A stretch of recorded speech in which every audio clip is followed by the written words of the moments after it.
Welcome to the GAF1 Power Rankings, looking at the driver power rankings after every week's Grand Prix. 10 drivers will make these power ranking lists. They're not standings.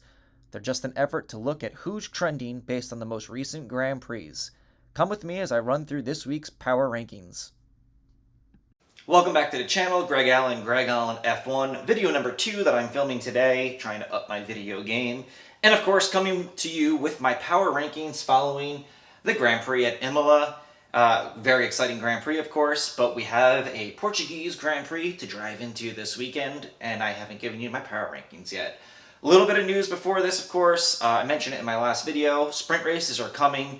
My own personal view on this is I think our natural instincts are to be resistant to change. I like the Formula One weekends the way that they are currently. I really like qualifying the way it is. I think it's sometimes more exciting than the Grand Prix on Sunday. That said, I have learned in life to come into things with an open mind. It's an extra race on a weekend. I think it's going to wind up being costly because I think we're going to see some torn up race cars, and I think they're going to have to reevaluate it. Maybe it works a little more if the sport goes towards a little bit cheaper funding. I'll keep an open mind to it. Of course, like probably most viewers and most F1 fans, a little resistant to change, but I'll keep that open mind and hope for the best. We'll see what it turns out to. And of course, the other news, the Canadian Grand Prix, unfortunately, has been replaced with Istanbul. Not unfortunately, because Istanbul and Turkey's not a great racetrack. It is. We had a lot of fun there last year. Just really unfortunate for what's going on with Canada. Vaccine rollout has been a little bit slower there, I guess, and a couple of provinces are struggling. So all the thoughts for Canada, and hopefully we get it back on the schedule 1 year from now. On to my power rankings. As always, if you're new to my channel, I've got a cut line of drivers who just missed out or may have fallen out of my power rankings, and then I have my top 10 that I count down. Let's get right into it. Yuki Tsunoda, unfortunately, has fallen out of my top 10. I was on the fence about him. He could have been my number 10 driver. I think he's been impressive in his first 2 Grand Prix. Had a much more struggle in his second one. Imola's a tough racetrack for anyone, especially a rookie. But I did feel that there were 10 drivers who have impressed me a little bit more. But I think Yuki's going to be on this list a lot. For now, he falls out. Fernando Alonso, I hope he makes his way into my top 10. I thought he was really impressive in the first Grand Prix, but has a retirement. And then he does manage to finish in the points at Imola. So his experience coming through there, but Alpine in general has taken a step back for me. If you watch my last video, I talk about that. So for me, knocking on the door, but I want to see a little more out of both these drivers, and I think they'll be right in there. So number 10 for me, sitting on 16 points. Oh, Valtteri Bottas. So possibly his last chance to win a driver championship as a member of Mercedes. We don't really know, but that's kind of the expectation and speculation going into this season. And he doesn't really have the start that he wants. Finishes on the podium. Gets a 3rd place in the first Grand Prix, so not terrible, but for his standards, for him to realistically be battling for a title, he kind of needs to win, right? He needs to pretty much be beating Lewis Hamilton week in and week out. Doesn't quite turn out that way for him, and then at Imola, it's just a disastrous weekend. Nowhere near where he needs to be in qualifying, is back there, battling around the 10th place for a large part of the beginning of this Grand Prix.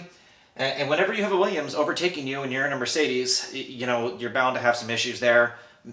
Not saying it was his fault about what happened with George Russell there, but regardless, the point is he should never have been battling George Russell to begin with. He couldn't make any ground up, couldn't bring his Mercedes anywhere near the front. And when you look at what Lewis Hamilton did when he faced adversity, it's just not a great look for Valtteri at this point, and I feel really bad for it, but I have to drop him down to 10, and if this continues for him, he's going to be out of my top 10 soon. The Mercedes cars are too good for him to be having a result like he had at Imola. And, you know, yes, he gets taken out, but what was he doing there to begin with? So, can't do anything better than that than 10th. He does have a podium, so he makes my top 10. And because he wasn't necessarily at fault for that crash, so we don't know what he would have done in the second half, but not a great look. Coming in at number 9 for me, speaking of not a great look, Checo Perez. So Sergio... as you know, if you're a fan of this channel or you've ever seen any of my other videos, I'm very high on Sergio Perez. One of my favorite drivers, one of the best stories of last year, one of the best stories of the last 10 years, really, if you follow his career. Fantastic driver, and I think he's going to do just a marvelous job at Red Bull. I think there's going to be no question we're going to see him on the podium several times, and I really believe he's going to win a race for Red Bull this year. That said, he could not have had a worse weekend if he tried at Imola. Just mistake after mistake, and it has to be said, it's mostly on Sergio. He's been in Formula One far too long to make the mistake he made behind the safety car there, retaking his positions after spinning out. Um, I think anyone who's watched F1 for even a year kind of knows that rule, so I have no idea why not only did Sergio make that move, but why Red Bull wasn't immediately on him to at least give him back to try to maybe mitigate some of the penalty there. And then he just keeps making mistake after mistake all day. It started off the weekend fantastically, out-qualifies Max, looks really, really good, and gets himself on the front row there. And usually a driver who performs on Sunday and outperforms his Saturdays on Sunday reverses the story here and has a great Saturday and just a horrendous Sunday. But unlike Alex Albon and Pierre Gasly before him, I do believe this is a one-off for Checo. So knocking him down the ninth because it was so uncharacteristically bad for him. But I expect him to come right back up, and I think he's going to have a strong Portuguese Grand Prix. Keep an eye on him. 8th place for me, Pierre Gasly, who we just mentioned. He's sitting on 6 points currently, and I have him up here because when you talk about drivers who can face adversity and just constantly come back when you count them out, Pierre Gasly is entering that conversation, and ever since he has gone back to this team, he's just such a resilient driver. Has a horrendous week one, which is why he wasn't on my power rankings after the first Grand Prix. That's not the case here. He has a great recovery in week 2 and a great recovery ride for a team that totally got the strategy wrong, put him on wet tires, and it was like you might as well have had like a couple bags of sand behind his car dragging him down. And he still manages to have a really solid finish and gets some really good points for AlphaTauri, who need to pick it up in general as a team because I think they're a lot better than what we've seen. But Pierre does a great job after the wet tires totally send him to the back of the pack to get himself in a really solid finish there. You get the strategy right there, you get the qualifying right there, and Pierre Gasly maybe finishes top 5 in this race, in my opinion. So for me, gets him back in the power rankings. It's the Pierre that we saw last year. They just need to get their strategy right, and hopefully we don't have to deal with rain for the next Grand Prix or two, and he doesn't have to worry about being on the wrong tire for an extended stint. All right, coming in 7th place for me is Lance Stroll for Aston Martin Racing. Sitting on 5 points, definitely not where he or the team wants to be as far as points-wise, but he makes my power rankings because he has been incredibly consistent for 2 seasons now, and he has been the driver who has salvaged the weekend for that racing team on back-to-back weekends where Sebastian Vettel is nowhere to be found. 2 15th place finishes for Vettel, not going to get it done. Lance Stroll collecting all the points for this team right now, and at least getting something, right? Because if he struggles in these 2 weekends, we're looking at Aston Martin having no points. And I think he's had a pretty good 2 weekends, considering that this team is clearly taking a step back, or maybe more accurately, everyone else is just taking a huge step forward, and they didn't move forward at all. You can make the arguments about the penalties against the team, or not the penalties, but the rule changes against the team that may be penalizing them in speed based on that. But either way, Lance has been consistent, he's been good, and he looks like a very solid Formula One driver now, whereas a couple years ago he was facing a lot of criticism. So really great job for Lance. Obviously, this team is nowhere near where they were last year. They're not. It's not quite good enough, and we want to see it get better. I'll be interested to see, because if it continues struggling, especially in the other seat with Vettel, we could be following that story for a while, which I talked about in my last video. But Lance Stroll has been a positive and has given that team consistent runs and salvaged something out of these weekends, and I think that can't go unnoticed for me. So 7th place. 6th place for me, don't look now, but Ferrari is having a pretty decent season. They're not nearly as bad as we once thought they might be going into the year. Carlos Sainz Jr. has had 2 pretty solid Grand Prix. 14 points he's sitting on. So for me right now, he's 6th on my driver standings. Imola was an interesting race. There were times that I put in my race notes that it looked like he could not stay on the track, and I was really worried for him.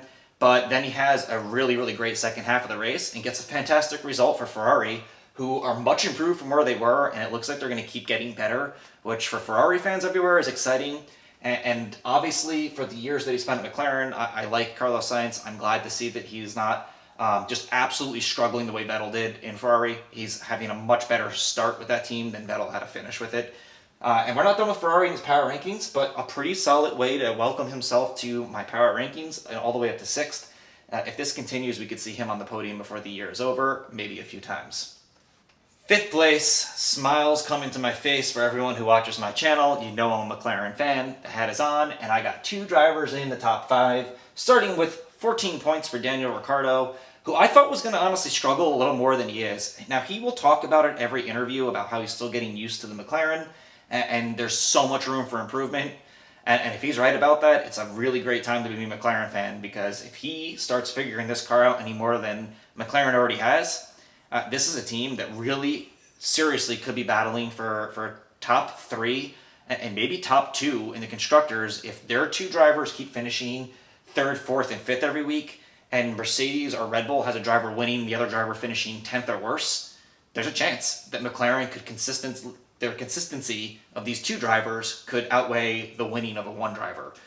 We'll see if that plays out that way. Hopefully Checo and Bottas figure it out. But either way, really good start for McLaren. Ricciardo obviously wants more out of this, and that's what he talks about. But he's been really good so far for just 2 races in this team.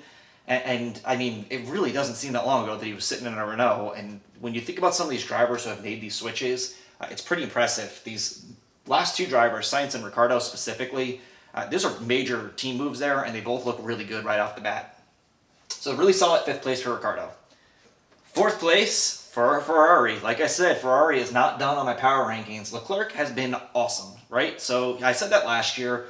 He's so under the radar right now when I watch F1 broadcasts. Like, how are they not talking about him more? They don't even really show him in the races nearly enough.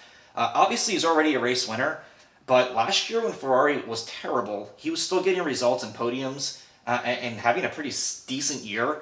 And now Ferrari's starting to pick it up, and it's noticed on my power rankings because he's had some good results early on. Their pace is still lacking behind the front runners for sure, but they're also a solid contender for that 3rd, 4th place spot. And I do think they're going to podium a few times this year again. And if a scenario works out the way for them strategy-wise, they could be a dark horse to win a race or 2 this year. And I think that's going to be the guy who gets it done for them.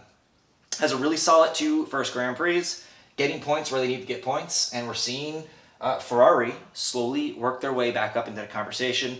I don't think they'll get there by the end of the year. I don't think they're anywhere near a Red Bull or a Mercedes. And I think McLaren is a little better than them this year. But next year, that driver lineup is going to be really good for Ferrari, and they're showing it in my power rankings already. So great job by Leclerc, and I look forward to seeing how he does. I also really look forward to seeing him run in Monaco in Ferrari. I think that could be really fun. I can't wait to see that race, but we're getting ahead of ourselves there. So let's move on. All right, 3rd place, the other McLaren driver, Lando Norris, sits on 27 points and has had just a fantastic start to the season. He could have podiumed twice, does podium once, does a fantastic job holding off Lewis Hamilton for a very long time in the Imola Grand Prix. McLaren gets it right with the strategy too, and I've talked about this in my other videos on that race, but first time that I've seen team orders really where it just totally worked out for the team in general and for Lando. I don't think he gets a podium in that race if they don't make that call. So when we talk about other teams, I look at like Ferrari last year or maybe an AlphaTauri this year who has really gotten it wrong on strategy and it's cost them. Everything is trending upward for McLaren right now, and I couldn't be happier about it. The cars look fast, the drivers look good, and the strategy is on point right now. If this continues, not only do I think that this is the first of several podiums this year for this team, for both drivers, but especially Lando, I think we could see Lando finally get his first career win this season. I think they're going to have the pace to do it. He was really, really close to putting that car on the front row for this as well. He makes a slight mistake in qualifying on Saturday. The pace is there, the talent is there at this point, everything's coming together for McLaren, and yes, I'm giddy as hell because I'm a McLaren fan, so of course I'm going off on this, but it has to be noted, Ricciardo looks really good in just 2 races, and Norris has the experience with that team now where he is taking the mantle and pushing that team into the conversation, and I'm telling you, I think they could really put some pressure on those front 2 by the end of the season. If they continue improving on where they're at, it might not be a 2-horse race. For the constructors, of course. I don't think that Lando or Ricciardo are there to battle Verstappen or Hamilton.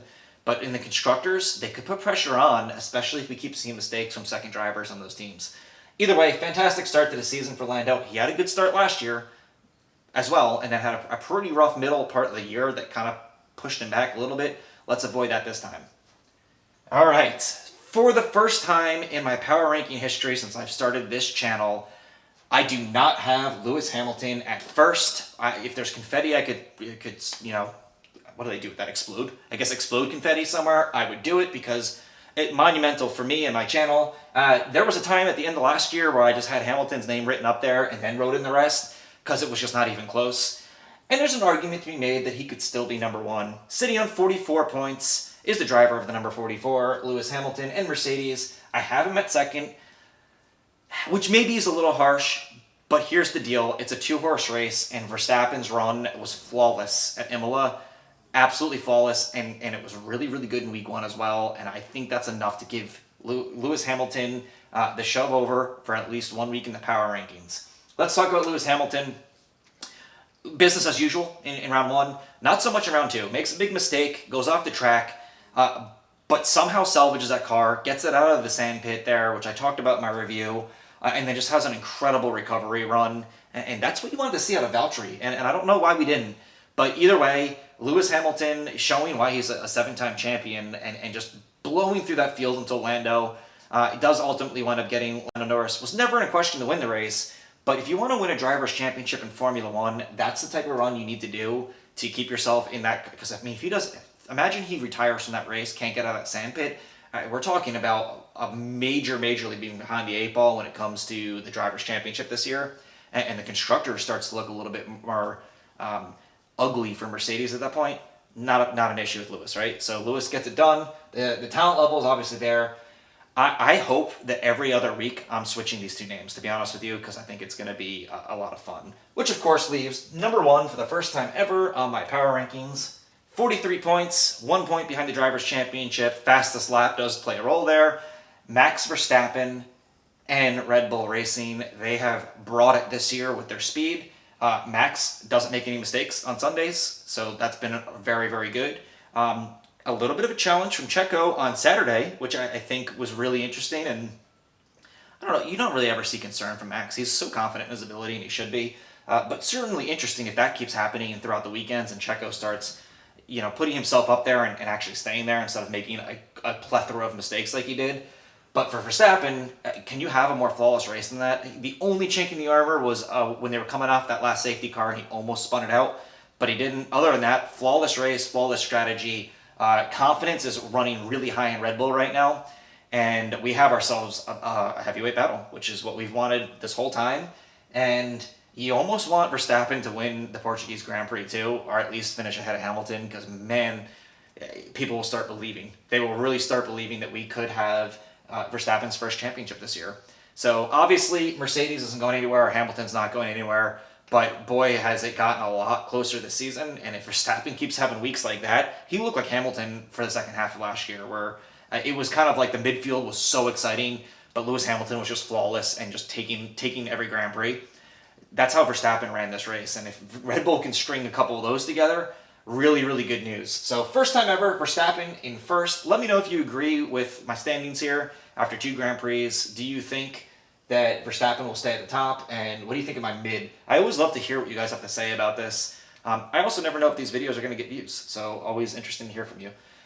Anyway, if you came across this video, please consider giving me a like and subscribe. I do post a post-Grand Prix video after every race, and the Thursday leading up to the next Grand Prix, you'll always get my power rankings, and I try to put in a couple other videos from there. As always, thank you so much for watching, and I'll catch you in the next video.